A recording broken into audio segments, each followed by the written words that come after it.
بسم الله الرحمن الرحيم. أعوذ بالله السميع العليم من الشيطان الرجيم. أعوذ بالله السميع العليم من الشيطان الرجيم. أعوذ بالله السميع العليم من الشيطان الرجيم. هو الله الذي لا إله إلا هو عالم الغيب والشهادة هو الرحمن الرحيم. هو الله الذي لا إله إلا هو الملك القدوس السلام المؤمن المهيمن العزيز الجبار المتكبر سبحان الله عما يشركون. هو الله الخالق البارئ المصور له الأسماء الحسنى يسبح له ما في السماوات والأرض وهو العزيز الحكيم. الحمد لله رب العالمين والصلاة والسلام على سيد الأنبياء والمرسلين. اللهم أنت السلام ومنك السلام تباركت يا ذا الجلال والإكرام. ربنا آتنا في الدنيا حسنة وفي الآخرة حسنة وقنا عذاب النار. اللهم إنا نسألك علما نافعا ورزقا طيبا وعملا متقبلا. اللهم رب ارحمهما كما ربياني صغيرا. إن الله وملائكته يصلون على النبي يا أيها الذين آمنوا صلوا عليه وسلموا تسليما. اللهم صل على سيدنا مولانا محمد معدن الجود والكرم وآله وبارك وسلم. سبحان ربك رب العزة عما يصفون وسلام على المرسلين والحمد لله رب العالمين. آمين. لا إله إلا الله محمد رسول الله.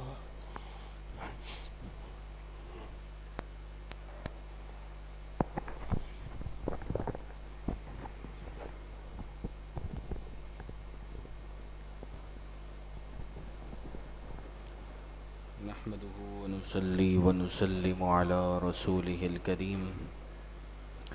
أما بعد فأعوذ بالله من الشيطان الرجيم. بسم الله الرحمن الرحيم. قال الله تبارك وتعالى في القرآن المجيد والفرقان الحميد: إن الله وملائكته يصلون على النبي يا أيها الذين آمنوا صلوا عليه وسلموا تسليما. اللهم صل على سيدنا ومولانا محمد معدن الجود والكرم وآله وصحبه وبارك وسلم. بحمد اللہ تبارک و تعالی. آج ہمارے درس قرآن پاک کا آغاز دوسرے پارے کے 90 رکوع سے ہے. اللہ تبارک و تعالی نے ارشاد فرمایا: الحج اشہر معلومات. حج کے چند جانے پہچانے مہینے ہیں، معلوم مہینے ہیں. حج یہ شوال، ذی القعدہ اور ذوالحجہ کی شروع کی 10 تاریخیں ہیں، انہی میں یہ حج کے افعال درست ہیں. تو فرمایا کہ حج کے یہ معلوم مہینے موجود ہیں.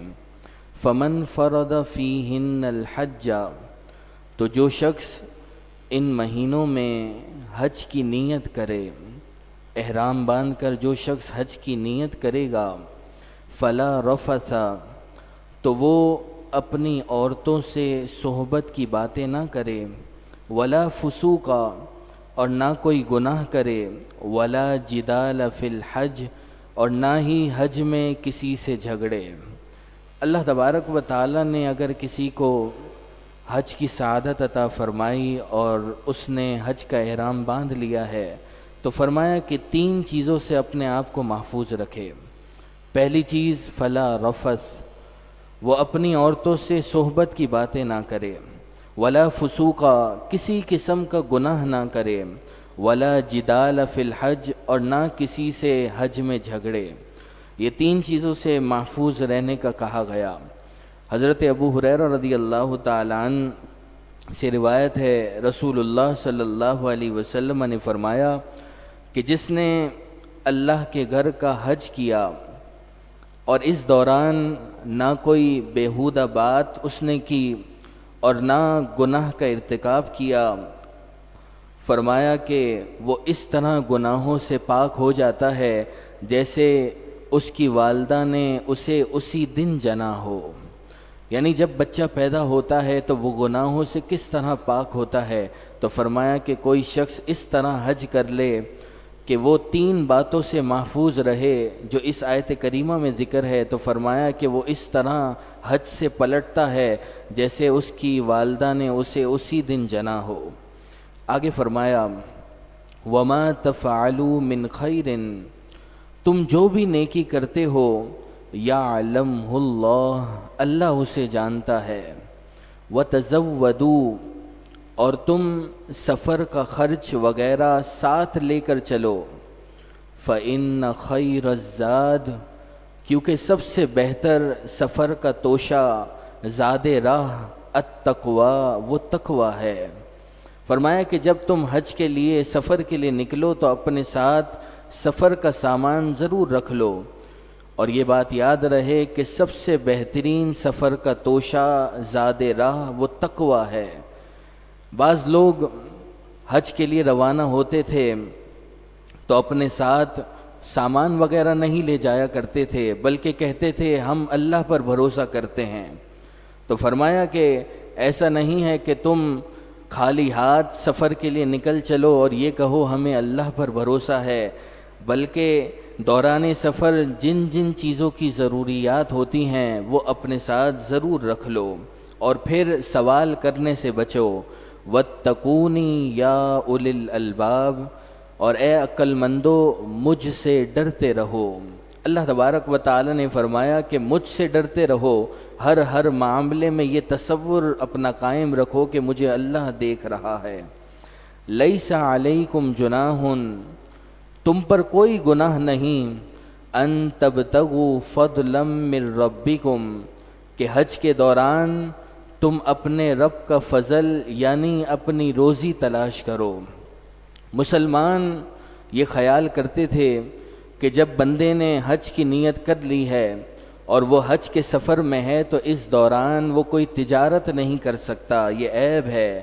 تو فرمایا کہ اگر تم حج کے دوران ضمناً کوئی تجارت کر لیتے ہو تو اس میں کوئی حرج نہیں ہے، اس میں کوئی گناہ نہیں۔ لیس علیکم جناح، تم پر کوئی گناہ نہیں کہ حج کے دوران تم اپنے رب کا فضل یعنی روزی تلاش کرو۔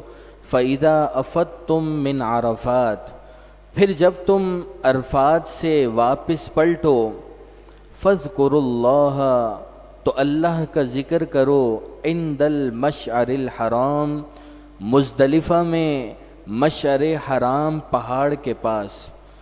فرمایا کہ تم جب عرفات سے واپس لوٹو تو پھر مزدلفہ میں جو مشعر حرام پہاڑی ہے اس کے پاس اللہ کا ذکر کرو۔ وَاذْكُرُوهُ كَمَا هَدَاكُمْ، اور اس کا ذکر اس طرح کرو جیسے اس نے تمہیں ہدایت فرمائی۔ وَإِن كُنتُم مِّن قَبْلِهِ، بے شک تم اس سے پہلے، اس ہدایت سے پہلے، لَمِنَ الضَّالِّينَ، بھٹکے ہوئے تھے، تمہیں معلوم نہیں تھا کہ کس طرح اللہ کا ذکر کرنا ہے۔ تو فرمایا کہ جس طرح اللہ نے تمہیں ذکر کرنے کا حکم دیا اسی طرح اللہ کا ذکر کرو۔ ثُمَّ أَفِيضُوا مِنْ حَيْثُ أَفَاضَ النَّاسُ، پھر اے قریش تم بھی وہیں سے واپس پلٹو جہاں سے دوسرے لوگ پلٹتے ہیں۔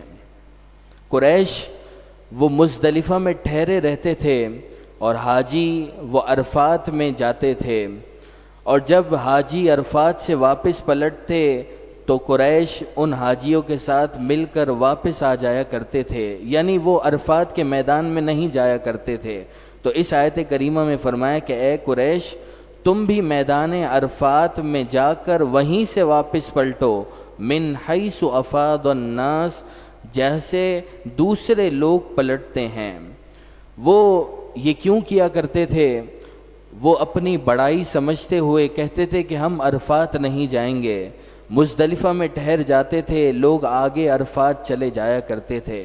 تو اس آیت کریمہ میں فرمایا کہ ایک ساتھ پلٹنا ہی یہی حج کے احکامات میں سے ہے، اور حضرت ابراہیم و اسماعیل علیہم السلام کی سنت بھی یہی ہے کہ انسان عرفات جا کر پھر وہاں سے واپس پلٹے۔ وَاسْتَغْفِرُ اللَّهِ، اور اللہ سے استغفار کرو، اپنے گناہوں کی معافی مانگو۔ ان اللہ، بے شک اللہ تبارک و تعالی، غفور، بہت بخشنے والا، الرحیم، نہایت مہربان ہے۔ فَإِذَا قَضَيْتُم مَّنَاسِكَكُمْ، پھر جب تم اپنے حج کے کام پورے کر لو، تمہارے حج کے ارکان مکمل ہو جائیں، فَاذْكُرُوا اللَّهَ، تو اللہ کا ذکر کرو، كَذِكْرِكُمْ آبَاءَكُمْ، جیسے اپنے باپ دادا کا ذکر کرتے تھے، او اشد ذکرا، بلکہ اس سے بھی زیادہ اللہ کا ذکر کرو۔ فرمایا کہ جب تم حج کے ارکان مکمل کر لو تو جس طرح تم میلہ لگا کر اپنے باپ دادا کے قصے سنایا کرتے تھے، ان کی جرت اور بہادری کے قصے سناتے ہو، ان کا ذکر کرتے ہو، تو اللہ کا ذکر کرو، بلکہ اس سے بڑھ کر اللہ کا ذکر کرو۔ فَمِنَ النَّاسِ، پھر کچھ لوگ وہ ہیں، مَن یقول، جو کہتے ہیں، ربنا، کہ اے ہمارے رب، آتینا فی الدنیا، ہمیں دنیا میں دے دے، وما لہو فی الآخرۃ من خلاق، اور آخرت میں ان کے لیے کوئی حصہ نہیں ہے۔ کچھ لوگ تو وہ ہیں جو صرف دنیا مانگتے ہیں، تو فرمایا کہ ان کے لیے آخرت میں کوئی حصہ نہیں۔ اور دوسرے قسم کے لوگ کون ہیں؟ فرمایا وَمِنْهُمْ، اور کچھ لوگ، مَن یقول، یوں کہتے ہیں، ربنا، کہ اے ہمارے رب، آتینا فی الدنیا، تو ہمیں دنیا میں عطا فرما، حسنتاً بھلائی، وفی الآخرۃ حسنہ، اور آخرت میں تو بھلائی دے، وقنا عذاب النار، اور ہمیں دوزخ کے عذاب سے بچا۔ اس آیت کریمہ سے معلوم ہوا کہ جب بندہ اپنے لیے دنیا مانگے تو اسی وقت وہ آخرت کا بھی سوال اللہ تبارک و تعالی سے کرنے والا ہو، اپنے آپ کے لیے وہ آخرت مانگنے والا ہو، آخرت میں بھلائی مانگنے والا ہو۔ تو فرمایا اولئک لہم، ایسے لوگوں کے لیے، نصیب مما کسبوا، ان کے اچھے اعمال کے سبب بڑا ثواب ہے، نصیب، بڑا ثواب ہے جو انہوں نے اچھے اعمال دنیا میں کیے۔ واللہ سریع الحساب، اور اللہ جلد حساب کرنے والا ہے۔ واذکروا اللہ فی ایام معدودات، اور گنے ہوئے دنوں میں اللہ کا ذکر کرو۔ جو گنے ہوئے دن ہیں، مفسرین نے فرمایا کہ یہاں دنوں سے مراد ایام تشریق ہیں، یعنی 11، 12 اور 13 ذی الحجہ، اور اللہ کے ذکر سے مراد وہ نماز کے بعد جو تکبیر تشریق پڑھی جاتی ہے، اور منی میں جب شیطانوں کو کنکر مارے جاتے ہیں تو اس کے بعد جو تکبیر پڑھتے ہیں، اس سے مراد وہ ہے۔ 9 ذی الحجہ کی فجر سے لے کر 13 ذی الحجہ کی عصر تک ہر ایسی فرض نماز کہ جو جماعت سے ادا کی جائے، اس فرض نماز کے بعد تکبیر تشریق باواز بلند پڑھنا یہ ایک مرتبہ واجب ہے، اور 3 بار تکبیر تشریق پڑھنا یہ افضل ہے۔ تکبیر تشریق کس کو کہا جاتا ہے؟ اللہ اکبر، اللہ اکبر، لا الہ الا اللہ، واللہ اکبر، اللہ اکبر، وللہ الحمد۔ یہ تکبیر تشریق ہے کہ جو 9 ذی الحجہ کی فجر سے لے کر 13 ذی الحجہ کی عصر تک ہر فرض نماز جو جماعت سے ادا کی جائے، اس کے بعد ایک بار باآواز بلند پڑھنا واجب ہے۔ تو اس آیت کریمہ میں یہی فرمایا گیا کہ جو گنے ہوئے دن ہیں ایام تشریق، اس میں اللہ کا ذکر کرو۔ فمن تعجل فی یومین، پھر جو شخص جلدی کر کے 2 دن میں چلا جائے منی سے، فلا اثم علیہ، اس پر کوئی گناہ نہیں، یعنی 11 ذی الحجہ اور 12 ذی الحجہ کی رمی مکمل کر کے جو شخص منا سے واپس چلا جائے اور 13 ذی الحجہ کی وہ رمی نہ کرے، فرمایا فلا اسم علیہ، تو اس پر کوئی گناہ نہیں، کیونکہ 13 ذی الحجہ کی رمی کرنا، کنکر شیطانوں کو مارنا، یہ سنت مبارکہ ہے۔ ومن تأخر، اور جو رہ جائے یعنی 13 ذی الحجہ کے لیے رک جائے اور 13 ذی الحجہ کو بھی رمی کرے، فلا اسم علیہ، تو اس پر بھی کوئی گناہ نہیں ہے۔ زمانہ جاہلیت میں لوگ دو مختلف نظریات رکھتے تھے۔ بعض لوگ یہ کہتے تھے کہ 13 ذی الحجہ کو جو شخص رکتا ہے وہ گناہگار ہوتا ہے، اور بعض لوگ یہ کہتے تھے کہ جو شخص نہیں رکتا 13 ذی الحجہ کو وہ گناہگار ہوتا ہے۔ تو اس آیت کریمہ میں فرمایا کہ جب تم نے 11 اور 12 ذی الحجہ کی رمی مکمل کر لی اور اس کے بعد تم واپس چلے گئے منا سے، تو اب تم پر کوئی گناہ نہیں ہے۔ ہاں، 13 ذی الحجہ کی رمی کنکر مارنا یہ سنت مبارکہ ہے۔ اگر کسی نے 13 ذی الحجہ کی رمی کر لی تو وہ زیادہ ثواب کا حقدار ہوگا۔ لمن اتقا، یہ خوشخبری پرہیزگار حاجی کے لیے ہے۔ واتقوا اللہ، اور تم اللہ سے ڈرتے رہو۔ واعلموا، اور تم جان لو، یقین رکھو، انکم الیہ تحشرون، کہ تم اسی کی طرف جمع کیے جاؤ گے۔ ومن الناس، اور لوگوں میں سے کوئی وہ منافق ہے، من یعجبک قولہ فی الحیات الدنیا، کہ دنیا کی زندگی میں اس کی بات تجھے بہت اچھی لگتی ہے۔ وَيُشْهِدُ اللَّهَ عَلَى مَا فِي قَلْبِهِ، اور وہ اپنے دل کی بات پر اللہ کو گواہ بناتا ہے۔ اس آیت کریمہ کے تحت مفسرین نے فرمایا کہ یہ آیت اخنس بن شریک کے بارے میں نازل ہوئی۔ یہ منافق شخص تھا کہ جو سید عالم صلی اللہ علیہ وسلم کی خدمت میں حاضر ہو کر بڑی میٹھی باتیں کیا کرتا تھا اور اپنے مسلمان ہونے کا دعویٰ کرتا تھا اور آپ صلی اللہ علیہ وسلم سے محبت کرنے کا دعویٰ کیا کرتا تھا اور اس پر قسمیں کھایا کرتا تھا۔ تو اس آیت کریمہ میں فرمایا کہ کوئی وہ منافق ہے کہ دنیا کی زندگی میں تمہیں اس کی بات بہت اچھی لگے گی اور وہ اللہ کو گواہ بنائے گا ان باتوں پر جو اس کے دل میں ہے۔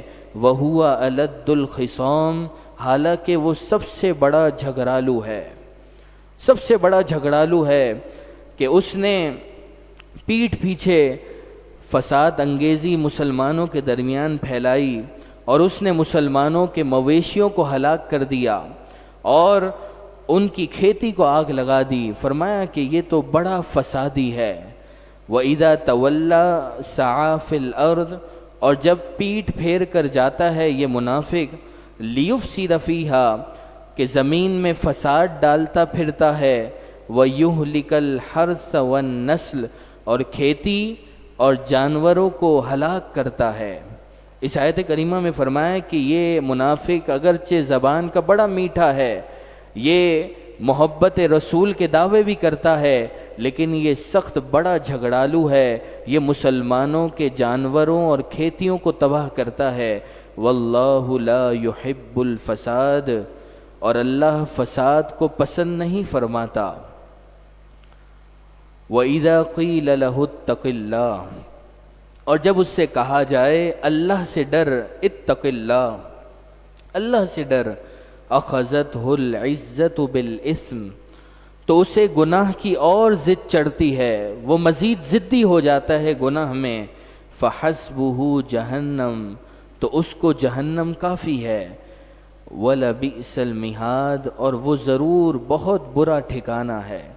فرمایا کہ جب بھی منافقی سے کہا جاتا کہ تم اللہ سے ڈرو تو وہ گناہ میں مزید بڑھ جاتے، ضدی ہو جایا کرتے، تو فرمایا کہ ان کا ٹھکانہ جہنم ہے، اور جہنم کیا ہی بری جگہ ہے۔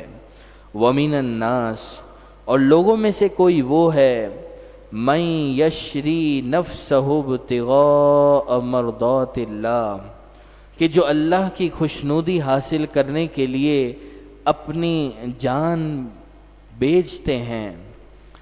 اس آیت کریمہ کو سمجھنے کے لیے اس کا شان نزول سمجھنا ضروری ہے۔ یہ آیت حضرت صہیب رومی رضی اللہ تعالی عنہ کے حق میں نازل ہوئی، جو مکۃ المکرمہ سے ہجرت کرنے والے تھے۔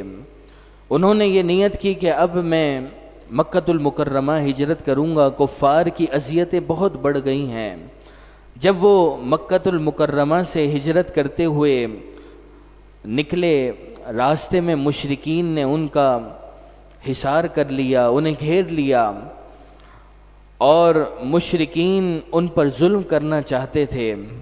تو انہوں نے ان سے بات چیت کی اور یہ کہا کہ اگر تم مجھے چھوڑ دیتے ہو تو میرا مکۃ المکرمہ میں جتنا مال ہے، جتنا مال میں نے چھپایا ہوا ہے، کہیں پر دفن کیا ہوا ہے، وہ تمام میں تمہیں بتا دوں گا، تم وہاں سے لے لینا اگر تم میرا راستہ خالی کر دیتے ہو۔ تو مشرکین مکہ نے اس بات پر انہیں چھوڑ دیا۔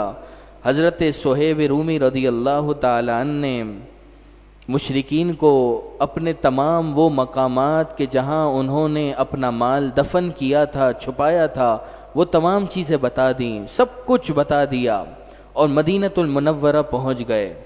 جب نبی کریم صلی اللہ علیہ وسلم کی خدمت میں حاضر ہوئے تو یہ آیت نازل ہوئی۔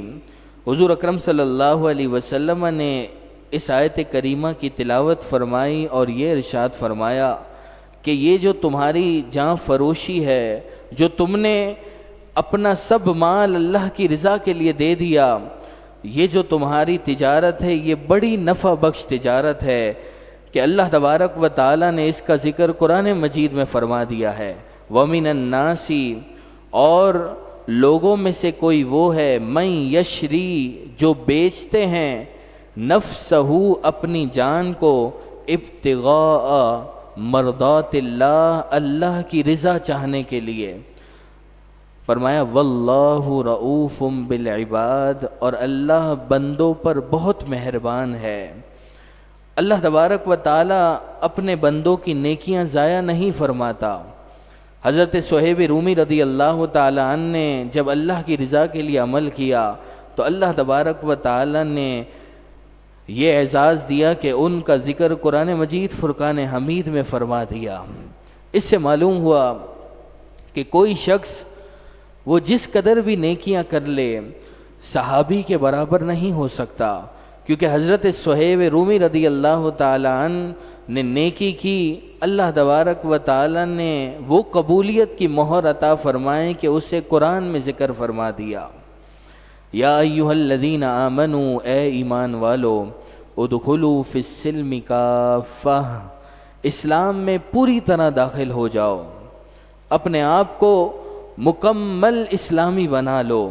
ایسا نہیں کہ بعض احکامات تم عمل کرو اور بعض احکامات کو چھوڑ دو، فرمایا کہ اپنے آپ کو مکمل طور پہ اسلامی کر لو، اسلام میں پوری طرح داخل ہو جاؤ۔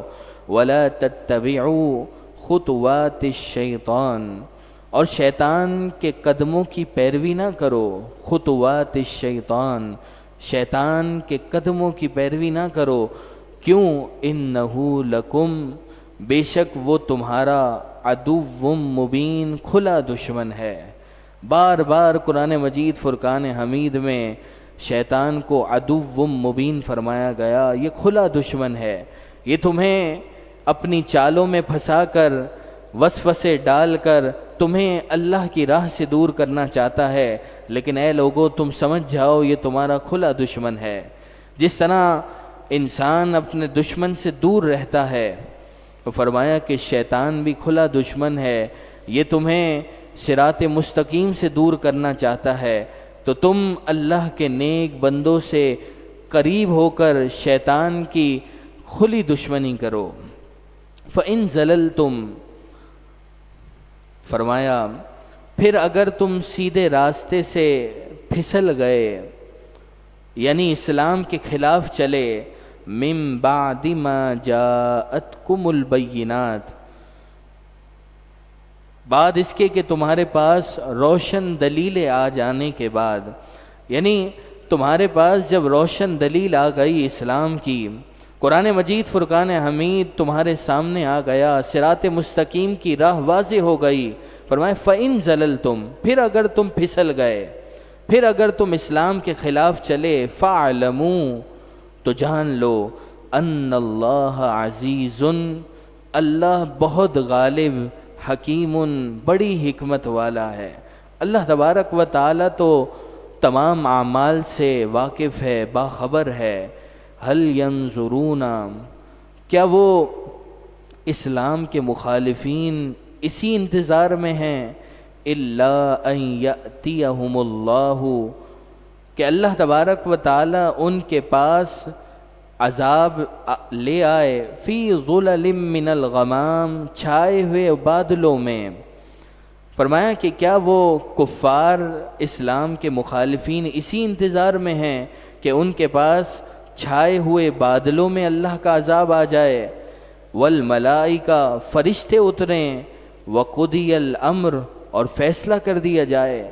کیا وہ اس انتظار میں ہیں کہ وہ ایمان نہیں لاتے؟ وَإِلَى اللَّهِ تُرْجَعُ الْأُمُورُ، اور سب کام اللہ ہی کی طرف لوٹائے جاتے ہیں، تمام کام اللہ کی طرف لوٹتے ہیں۔ تو فرمایا کہ انسان کو چاہیے کہ جب وہ کوئی عمل کرے تو اس میں اللہ تبارک و تعالی کی رضا اور خوشنودی ہونی چاہیے۔ لوگوں کو دکھانے کے لیے، دکھلاوے کے لیے، ریاکاری کے لیے جو انسان عمل کرتا ہے تو پھر اس کی کوئی جزا نہیں ہے، بلکہ اس پر اس کی پکڑ کی جائے گی۔ لیکن جو اعمال خالصتاً اخلاص کے ساتھ اللہ تبارک و تعالیٰ کے لیے کیے جاتے ہیں تو فرمایا کہ اللہ تبارک و تعالیٰ پھر اس کی جزا، انعام اور اکرام عطا فرماتا ہے۔ اللہ تبارک و تعالیٰ سے دعا ہے اللہ تبارک و تعالیٰ ہم تمام کو نور قرآن سے منور فرمائے۔ الحمدللہ رب العالمین، والصلاة والسلام على سید الانبیاء والمرسلین۔ اللهم ربنا تقبل منا إنك أنت السميع العليم وتب علينا يا مولانا إنك أنت التواب الرحيم۔ یا اللہ، یا رحمان، یا رحیم، یا ارحم الراحمین، یا ارحم الراحمین۔ یا اللہ، فلسطینی مسلمانوں پر اپنا خصوصی فضل و کرم نازل فرما۔ یا اللہ، ان کی غیب سے مدد فرما۔ یا اللہ، مجاہدین اسلام کے بازوؤں میں مزید ہمت، قوت، طاقت عطا فرما۔ مسلمانوں کو پھر سے بیداری نصیب فرما۔ جو فلسطینی شہید ہو گئے یا اللہ، ان کے مقدس خون کے قطروں کا صدقہ بیت المقدس، فلسطین اور غزہ کو مکمل آزادی نصیب فرما۔ یا اللہ، یہود و نصارہ کے عزائم خاک میں ملا، دشمنان اسلام کا منہ کالا فرما۔ اہل اسلام اور مسلمانوں کو پھر سے عروج اور غلبہ نصیب فرما۔ یا اللہ، جتنے احباب یہاں حاضر ہیں، ہر لمحے کے بدلے کروڑوں رحمتیں، برکتیں، راحتیں، چین، اطمینان نصیب فرما۔ جس کی جو بیماری، پریشانی، مشکلات، تکالیف ہیں، سب کو دور فرما۔ یا اللہ، ہمارے گھروں میں، ہسپتالوں میں، دوست، احباب، عزیز و اقارب میں جو بیمار ہیں، جنہوں نے مریض کی شفا یابی کی دعا کے لیے کہا، نبی کریم صلی اللہ علیہ وسلم کے لعاب دہن اقدس کا صدقہ مکمل شفا یابی نصیب فرما۔ یا اللہ، یا رحمان، یا رحیم، یا ارحم الراحمین۔ آج ہم نے درس قرآن میں حج کے بارے میں سماعت کیا، ہمیں بہت جلد حج مبرور و مقبول عطا فرما۔ اسی سال حج کی سعادتیں نصیب فرما۔ مدینۃ المنورہ کی با ادب، پر رونق، پر کیف حاضریاں نصیب فرما۔ یا اللہ، یا رحمان، یا رحیم، ملک پاکستان پر اپنا خصوصی فضل و کرم نازل فرما۔ یا اللہ، مہنگائی کا خاتمہ فرما۔ یا اللہ، کراچی شہر کو امن و امان کا گہوارہ بنا۔ یا اللہ، ملک پاکستان میں نظام مصطفیٰ کا قیام فرما۔ اس نظام کو لانے کے لیے ہمیں اپنا بھرپور کردار ادا کرنے کی توفیق عطا فرما۔ ببرکۃ ان اللہ وملائکتہ یصلون علی النبی یا ایہا الذین آمنوا صلوا علیہ وسلموا تسلیما۔ اللهم صل على سيدنا ومولانا محمد معدن الجود والكرم وآله وصحبه وبارك وسلم سبحان ربك رب العزة عما يصفون وسلام على المرسلين والحمد لله رب العالمين.